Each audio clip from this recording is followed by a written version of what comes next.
मागील पानावरून. ऐतिहासिक तथ्यांचा आधार असलेल्या या पॉडकास्टमध्ये काही प्रसंगांचं नाट्य रूपांतर करण्यात आलं आहे. विस्मृतीत गेलेलं एक ऐतिहासिक व्यक्तिमत्व गंगाराम भाऊ म्हस्के यांच्याबद्दल बोलायचंय. मागील पानावरूनच्या आजच्या भागात मी ओंकार तुमच्या सगळ्यांचं स्वागत करतोय. आणि गंगाराम भाऊ म्हस्के यांचं कार्य हे फक्त मराठा समाजाच्या शिक्षणापुरतं सीमित नाही हेच सांगण्यासाठी आजचा एपिसोड आहे. गंगाराम भाऊ म्हस्के हे वकील झाले. त्यांनी डेक्कन मराठा एज्युकेशन असोसिएशन नावाची संस्था स्थापन केली आणि या संस्थेने इतिहास रचला. या सगळ्याबद्दल थोडंफार तुम्ही ऐकून असाल, तुम्हाला माहिती असेल. पण याच गंगाराम भाऊ म्हस्के यांनी त्यांच्या आजूबाजूच्या परिसरात पण काही चांगल्या गोष्टी सुरू करण्यासाठी प्रयत्न केले. जसं की गंगाराम भाऊ पुण्यातल्या ज्या लष्कर वसाहतीत राहत होते तिथं सार्वजनिक बागच नव्हती.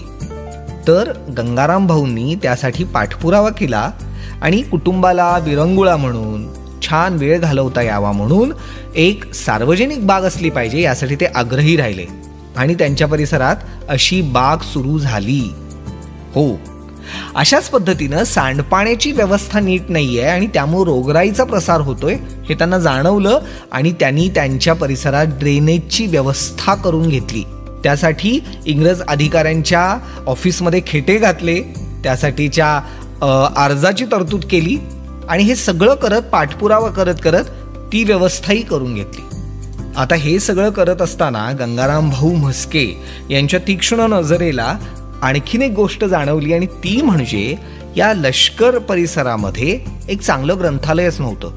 त्यामुळे इथल्या मंडळींना दूर पुण्यातल्या मुख्य भागात ग्रंथासाठी जावं लागायचं. आता हे गंगाराम भाऊ म्हस्के आणि त्यांच्या सहकाऱ्यांना समजलं आणि त्यांना कल्पना सुचली ग्रंथालय सुरू करण्याची. आणि मग त्यांनी 1875ला पुणे लष्कर परिसरामध्ये अल्बर्ट एडवर्ड यांच्या नावानं जवळजवळ 1500 रुपये वर्गणी गोळा करून एक उत्तम ग्रंथालय बांधलं. पुढं गंगाराम भाऊ म्हस्के, न्यायमूर्ती महादेव गोविंद रानडे, महादेव मोरेश्वर कुंटे अशांसारख्या मंडळींना पुण्यात वेगवेगळ्या विषयांवर विचारमंथन करण्यासाठी एक चांगली जागा शोधावीशी वाटली. आणि मग त्यांना पुण्यातल्या हिराबाग परिसरातला एक बंगला पसंत पडला. त्याचं पुढं खरेदी खतही झालं आणि मुंबईतल्या टाऊन हॉल सारखं पुण्यात पण टाऊन हॉल कमिटी तयार झाली. तर याच्यामध्ये देखील गंगाराम भाऊ म्हस्के यांचं योगदान आहे. पुढं या टाऊन हॉलमध्ये वेगवेगळ्या सामाजिक प्रश्नांवर, विषयांवर सभा घेतल्या जाऊ लागल्या आणि त्याचंच एक फलित रूप म्हणून मुलींच्या शिक्षणासाठीची एक संस्था सुरू करण्यात आली, ज्याचं सुरुवातीचं नाव हायस्कूल फॉर नेटिव्ह गर्ल्स असं होतं आणि त्याचं पुढे एका मोठ्या संस्थेत रूपांतर झालं. म्हणजे मुलींचं शिक्षणही गंगाराम भाऊंना तितकंच महत्त्वाचं वाटत होतं. त्याचवेळी त्यांना आणखीन एक गोष्ट महत्त्वाची वाटत होती आणि ती म्हणजे कॅम्प परिसरातल्या आर्थिकदृष्ट्या मागासलेल्या किंवा जनसामान्यांच्या मुलांच्या शिक्षणाचा प्रश्न. तिथं शाळा नसल्यामुळं अनेकांना शिक्षणापासून वंचित राहावं लागत होतं. आता हे गंगाराम भाऊ आणि इतर समविचारी मंडळींच्या लक्षात येत होतं आणि मग राजन्ना लिंगू, बाळकृष्ण मोटाडू, गंगाराम भाऊ आणि नारायण मेघाजी लोखंडे यासारखी मंडळी एकत्र आली आणि कॅम्प एज्युकेशन सोसायटीची स्थापना झाली.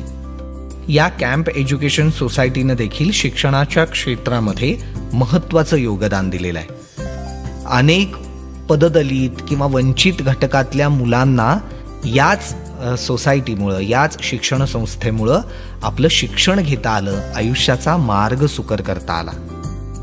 म्हणजे गंगाराम भाऊ म्हस्के हे कुठल्याही एका जातीपुरते मर्यादित नाही आहेत.